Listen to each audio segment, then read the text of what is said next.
What is good, everybody? Welcome to the Crossover Podcast here on the Gold Standard Podcast Network. I am Rob Stats Guerrera. If you are new to the show, this is where we take a look at the opponent of the week. We take a deep dive with someone who knows all about the 49ers opponent that week. This week, I am very pleased and privileged to be joined by Benjamin Solak of The Ringer. What's up, Ben? What's going on, Stats? How you been, dude? I've been doing well. I've been having agita all week because I'm nervous about this matchup. I'm not comfortable. There's a lot of things I don't like. It's not the you're not the only one. And I think it's the same thing on the other side for us. Though Eagles fans generally feeling themselves a little bit after the two wins. You beat the Chiefs, you beat the Bills, you feel like you're immortal. And then obviously the Niners have been complaining about this game for like a calendar year at this point. So I would say like Eagles fan base is definitely excited, but also the Niners are a very good team. Eagles haven't necessarily played their best ball. And so it's going to be a tight one. It's going to be a close one. It's the weirdest part about this game to me is everybody gives the Eagles credit for pulling games out at the end, which is true. I've been one of those people, and rightfully so. Yet, if you talk to the Eagles, they would prefer to live in the 49ers world. They would prefer to live being up 2 scores for most of the game, 2 scores going into the fourth quarter. It's just a really weird matchup like that. Yeah, Jason Kelce keeps saying it, where he's like, hey, we're 8-1, we haven't played our best ball. We're 9-1, we haven't played our best ball. We're 10-1, we have to play our best ball. Eventually, you get to the end of the season. If you're not playing your best ball, it's like, all right, this is your ball. This is what you got, right? And so the Eagles are kind of getting up against it a little bit. In this stretch of playoff caliber, Super Bowl caliber opponents, right? They have the Chiefs, they have the Bills, they have the Niners. They're going to have the Seahawks, and then they're going to have Cowboys again. Like they're playing a lot of tough opponents. It's going to tell us just exactly how good this team is. But certainly the big test for them is the Niners, right? Beating the Chiefs feels great. You know that you could have beat them in the Super Bowl, and now you've officially beat them. Okay, that's awesome. You survived that Buffalo onslaught, great. But the Niners are the team that, you beat them last year without Purdy in the NFC Championship game. You obviously dominated that game, but the script was massively changed by the quarterback injuries. This is the team where if you beat them in the regular season, you go, okay, we've beaten Dallas with Dak. We've beaten the Niners with Purdy, and we've beaten the Chiefs. Like everybody who could have been a problem for us in the NFC last year, we've beaten. And the team that knocked us out of the playoffs, beat us in the Super Bowl, we beat them too.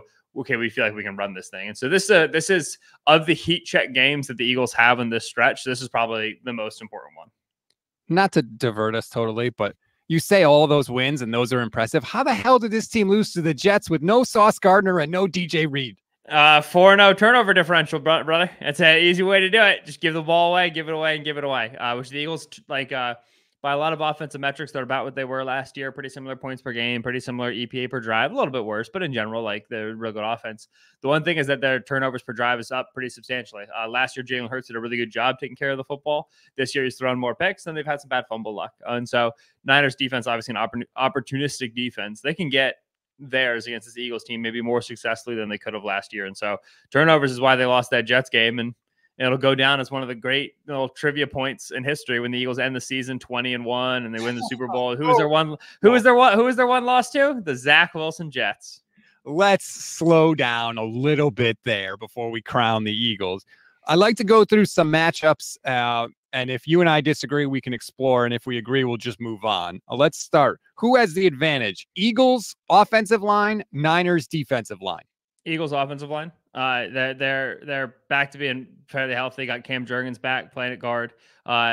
Lane Johnson obviously misses that game last week against the Bills, but presumably missed it so that he could play this game. He was trying to go for the Bills game. There's abundance of caution, didn't put him out there. Obviously, the Niners pass rush is gnarly. It's everything in a bag of chips, right? Javon Hargrave, I know very well.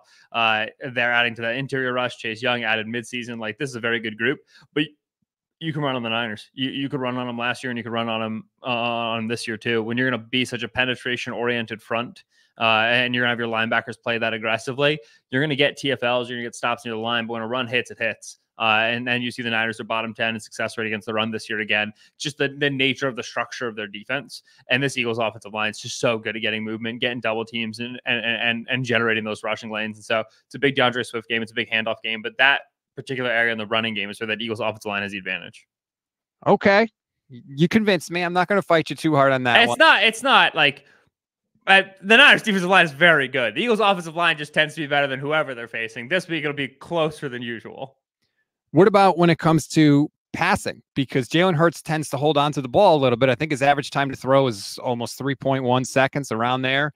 And the Niners pass rush, especially the past few weeks, they've done a good job as rushing as a team. So they just kind of push the pocket back and then squeeze, so there's nowhere for you to go. And that's what, if you watch the last few weeks of Eagles offense, that's what teams are doing against them, is teams are mush rushing, right? Where it's like, okay, we're not trying to get to Hurts right now, sack him right now in 2.5 seconds. We just want him to feel heat because he's going to bail if he feels it.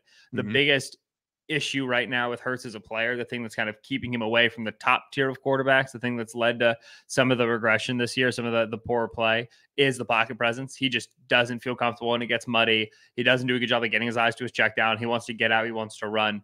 And then against a lot of teams, when you get out of the pocket and you run, Jalen Hurts has an athletic advantage. Against the Niners, not as true, right? If you're running one-on-one with Dre Greenlaw, one-on-one with Fred Warner, like, you're going to lose that a lot. Even an athlete of Hurts' caliber, especially with the knee injury he's been dealing with all season.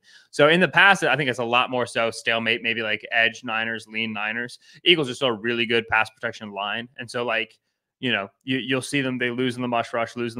Like, Hurts is having a tough day. And then all of a sudden they get one clean pass protection for 2.5 seconds. And it's a 41-yard bomb to Devontae Smith, 1st and goal from the 1. And that's how they beat the Chiefs, right? They got one good pass protection drive and it was over. And so it can be like a 50-50 thing. It can be like, oh, the Niners are playing well, but the Eagles are going to get theirs in pass protection. They just have too much talent. And when they do, Hurts can beat you. It's going to be the test. The Niners secondary has allowed the second fewest explosive pass plays this season. But like you said, sometimes it only takes one. So we'll say, okay, matchup number 2, Brock Purdy versus the Eagles secondary. Purdy. Yeah. Yes. Which obviously, like, Purdy, with the accoutrement, with the coach and with the pass catchers and whatever, like, you know. Whoa. Don't say that. No one says that about Jalen Hurts. That's not fair. Oh, I say that about Jalen Hurts all the time. I know others don't. I certainly do. All right. Jalen Hurts in 2021 won jack. And then A.J. Brown came to town. Jalen Hurts got a lot better real quick. All right. I if others don't want to acknowledge it, that's fine by me. Jalen Hurts has 2 top 12 receivers, the same way I would say Brock Purdy has 2 like top 14 receivers. Yeah, like this is they both benefit from huge advantages. Obviously, Eagles have no Dallas Goedert, whereas Purdy has George Kittle in this game. And then you have the Kyle Shanahan impact of things. In general, though, Purdy has played better this year than he played last year. He's improved for sure. Like I get guff because I don't rank Purdy as high as like other people do, but Purdy's a lot closer to being like a top quarterback to me than like Tua is, for example. We talk about guys in this system. I think Purdy brings more and has more to him. The bravery that Purdy's got is undeserved. It's unmerited. Like he got it's white privilege, you know, bravery, just because he got to play in this offense for as long as he did, and he didn't learn any real consequences. But the proof of the pudding's in the eating now. Like, this guy is willing to sit there and trigger on some really challenging throws, and he has enough anticipation, enough zip to make it happen. Obviously, Ayuk and Debo at the catch point, solving a lot of problems for you there as well. Darius Slay's playing great ball this year, but James Bradbury is gettable. I know that Debo versus James Bradbury is going to be a thing this entire game. Bradbury's a good player. He's a smart player. He's a quality corner. He's just aggressive, and so you can get him on double moves. You can trick him and stuff. And then the safety play and the linebacker play in Philadelphia is tough. Like, even the addition of Kevin Byard, safety group, I think is still about an average group. And then linebacker wise, like, Ben Van Sumeren might be making his first career start against Shanahan. Like, that's just recipe for disaster. So yeah, the edge goes to Purdy and the Niners passing offense there. Okay, well, let me flip it around then. Jalen Hurts or the 49ers secondary? And then obviously that's without Talanoa Hufanga. So now you've got Jair Brown making his second career start. I think it's Hurts. I'm a big Charvarius Ward fan, always have been. Up and down season for Ward, and I would say that when you're up against AJ Brown, you're just probably in a losing proposition most of the time. And so I do think that matchup doesn't necessarily favor Ward too much. Ward wants to be the bully, be the big guy in the room. It's just tough to do that against AJ. Devontae obviously has had a huge series of weeks. Defenses have gotten really good at taking AJ away in zone coverage because AJ runs like 4 routes. They run the most basic stuff in the world. And Devontae saves your bacon there a lot because he becomes that secondary option and he's able to open up and find that space. And so danged if you do, danged if you don't, right? Hard to take AJ Brown away in man coverage, hard to take Devontae away in zone coverage, and they're both going to be on the field. So what are you going to do?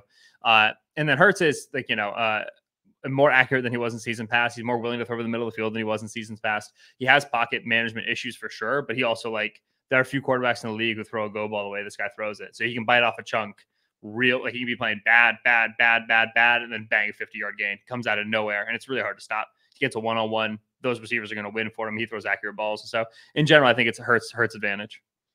He almost reminds me, honestly, of young Russ, like from a deep ball standpoint, from a just an unflappable, like he could have a terrible first half, but just when it's nut cutting time, man, the guy really legitimately 1000% believes he's going to get it done. Like Yeah. no doubt ever. And those guys are hard to play against.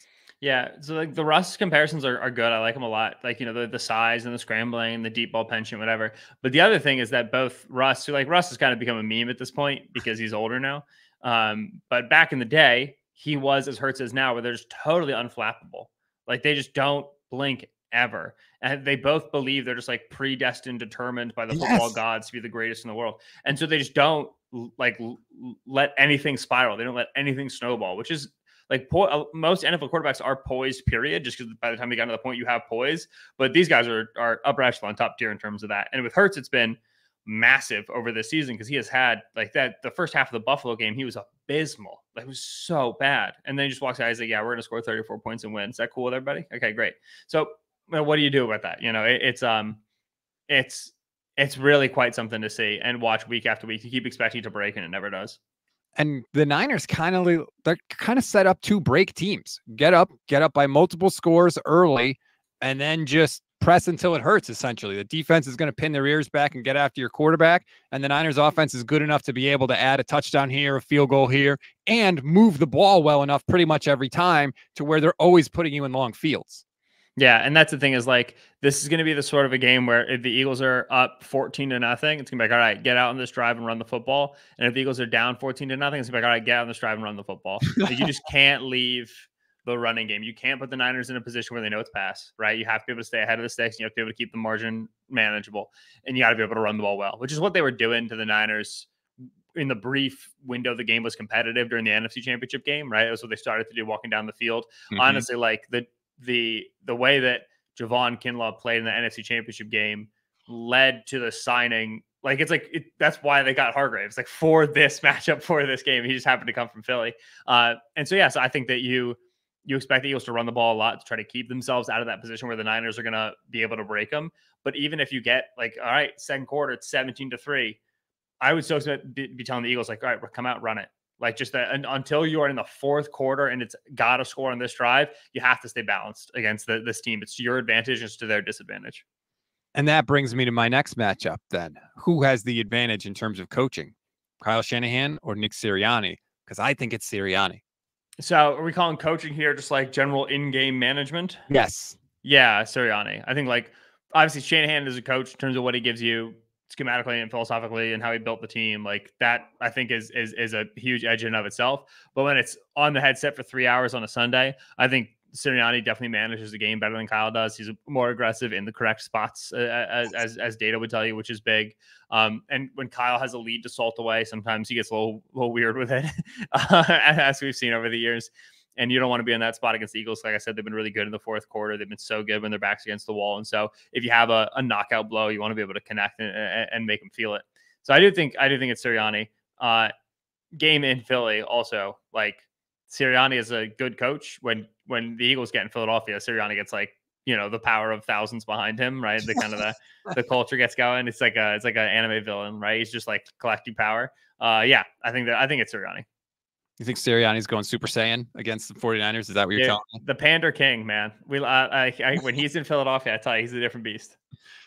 This is my worry in the game, is that I could see the Niners getting out to a 2-score lead early and then getting the ball back.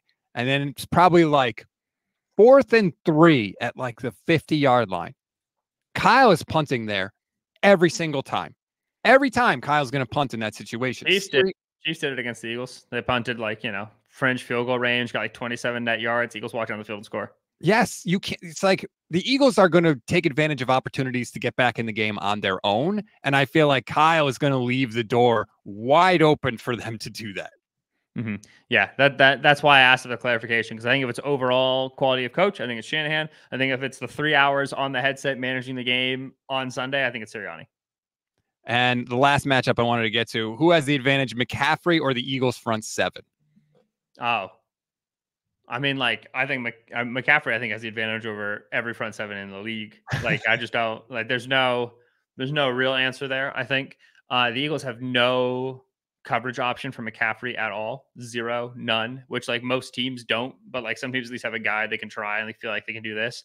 So they're just going to try to sit in zone the whole game and then rally up and tackle him. And then it's like, it's Bradley Roby and Nicholas Morrow and Ben Van Summer. And that's your underneath zone guys against McCaffrey. It's just like, he's going to beat the first tackler a lot. I think it's going to be a big game for McCaffrey catching the football. And then running the football, like certainly like this Eagles front is a gnarly front. They're going to get their stops at or behind the line of scrimmage. But the Niners are too good running the ball for you to consistently beat them in that aspect. And then when they get into pass and they use McCaffrey out of the backfield, like I do not know what the Eagles plan. Like you can't dedicate too many resources to the back because then you just lose to downfield passes. So you're going to play zone coverage. Zone coverage is inherently built to force targets to the back and then rally and tackle. But when it's these guys rallying and tackling against Christian McCaffrey, you don't even like that matchup either. So yeah, I think McCaffrey, if and when the Eagles lose this game, I think it's a McCaffrey MVP performance that gets it done. Man, I mean, he brought it in the NFC Championship game. He had that touchdown run that tied it up just enough to give 49er fans hope, like, oh my God, maybe this game isn't totally. What if? No. I think that I don't think that the Niners are necessarily going to be able to block the Eagles too well, but I think that McCaffrey's going to have to make plays like he did against Seattle on that touchdown run where there's just 11 guys in a scrum and McCaffrey somehow finds his way through it, spins through a tackle at the goal line and gets a touchdown. I feel like he's going to have to get the hard yards. He's unbelievable at that, right? Nobody makes better chicken salad out of chicken you-know-what than McCaffrey does. Mm-hmm. It's worth noting the Eagles are also thin defensive line. They probably won't have Fletcher Cox for this game. Milton Williams potentially, I think, back for this game if memory serves. But they're not as deep on the defensive line. Like they traded Contavious Street away this year. They're not as deep as they usually are. And so first quarter, second quarter, you might be losing in the running game. Third quarter, fourth quarter, like last week, Jordan Davis had to play his career high of snaps. Jalen Carter had to play his career high of snaps. Moro Jomo's out there. Marlon Tuipulotu is playing his career high in snaps. The Eagles they love to be too deep on the line, and they're not that right now. And so first quarter, second quarter, you might be losing in the running game. Third quarter and fourth quarter, you can probably come back to the well and find some tired bodies and be more successful.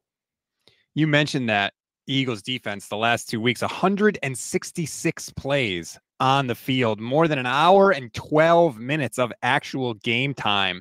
How big of a factor do you think that is going to be this week? Enormous. If I take off my Eagles fan hat and put on my NFL betting hat, this is a clear Niner spot. Like the Eagles are just in such a clear letdown position. They played two extremely close, extremely emotional games that have taken forever, right? They're getting a little bit banged up. Like this, you just can't keep riding on these peaks. Eventually the floor falls out from under you. And because I'm an Eagles fan, because of how closely I follow this team, I've had that thought in my head like 3 times over the last 2 years, and it's never happened, right? They just are always able to keep the ship afloat. It's insane.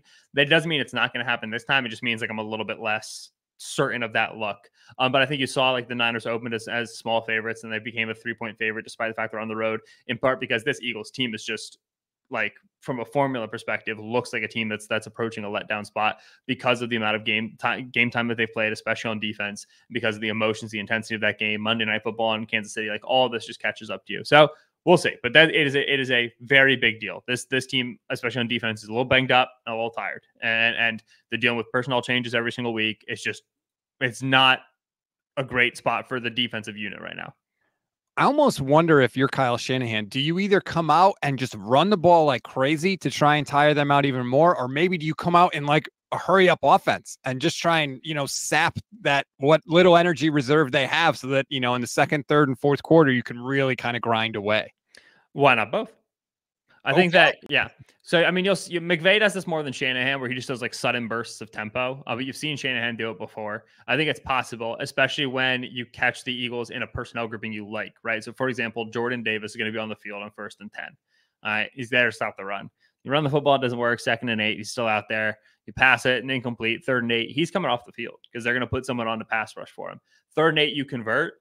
You go tempo right then because you don't want Davis to get back on the field for the 1st and 10. You just want to run the ball. Right. So the Eagles don't have a ton of personnel groupings. It's not like you're really going to like blow their mind. But if you want to play an on-off game, like with Jordan Davis, you can do that with tempo. That'll be to your benefit. I think largely, though, it's going to be running the ball. And you actually want like your early drives to actually sustain a little bit more clock. You don't want them to go too fast because then, like I said, you get to put yourself in a positive game script, let the pass rush work when the Eagles are down behind. That's why for me as an Eagles fan, I'm like, please just keep running the football. And then maybe when you get later in the first half and they're starting to gas, then you can really go high tempo and see if you can steal some points. You've actually made me feel a little better about the game, but I have to mention this before I let you go. The quarterback rankings for the Ringer. Why do you hate Brock Purdy so much? Oh, you're talking about mine? Yes. Oh, he's good. He's a good player. There's a lot of good players in the league. He's not like, I don't know what, like, I think Purdy's 13, 12. Like, I don't know. Take listen, Niners fans are crazy, dude. You got past Jimmy. You got away from Jimmy. And the guy that was supposed to get you out of Jimmy completely and totally busted. Total mess, which, like, I still like Trey Lance and I wish he could do something. But, like, whatever. Like, the injuries, coaching, whatever the reason was, totally missed. And you guys fell bass backwards, super lucky, into 7th round, Mr. Irrelevant, did not look good in college for 1 second, Brock Purdy. And he's very clearly good enough to win a Super Bowl with. He's very clearly better than Jimmy is. Just be happy. Just be happy. Stop asking for other things. You guys got the best thing in the world. Franchise quarterback out of nowhere, out of thin air. Just be pleased with that and stop worrying about anybody else. Well, look, you're preaching to the choir. 49er fans are mad at me because I still have not said that I think Brock Purdy's a franchise guy. I like to wait 2 years before I know because I'm old enough to remember Josh Freeman looking awesome for the Buccaneers his rookie year and then turning into a pile of nothing. So 49er fans are mad at me when I say I'm just not going to, I'm going to wait. I want to see more data. But there is a united group of Brock Purdy fans that they want all the credit and they want the benefit of the rookie contract. And they want it all, Ben. Yeah, I mean, like, when we get 3 years from now and the Niners don't have the Purdy rookie contract and, like, they probably don't have the same personnel and they can't pay for people, are they going to be worse? Yeah, like, that always happens all of the time. Right now, the guy is good enough to win a Super Bowl with, and he's better than Jimmy was. This is everything you ever wanted. Like, obviously, would it be better if, like, Trey Lance was the next Lamar Jackson? Like, sure, but that didn't happen. Instead, the 250, whatever, second pick, 6th, whatever the heck he was, that guy's good. That's so nice. Just be happy and be nice. Enough. But you don't think he's as good as he looks right now? No, I mean, like, I don't think he's. It's not like as good as he looks right now because he's, like, making good plays. Like, like I said, he's better than he was last year for sure. It's that in the whole pie of percentage that you cut slices out of in terms of who's responsible for the success of the Niners offense, his slice is A, smaller than the average quarterbacks for sure, and B, smaller than I think the average 49ers fan or the average, like, national media guy wants it to be or claims it to be. That doesn't mean that he is bad. It doesn't mean that he's going to be bad forever. Like, that sentence I just said was true of Jared Goff and Kirk Cousins at multiple points in their career. And then over the course of, like, starting for 5 straight years, because experience helps you out a lot, these guys made their piece of the pie quite bigger, right? Like, Kirk, legit, respectable size piece of the pie. Yep. Jared, still probably a little bit smaller than you'd like for it to be, but, like, it got bigger. Like, the 2016, 2018 Jared Goff was, like, the tiniest slice of pie ever. And now it's like a decent slice of pie that, like, this is his percentage of the offense. That's why he elevates it. It's how he brings it.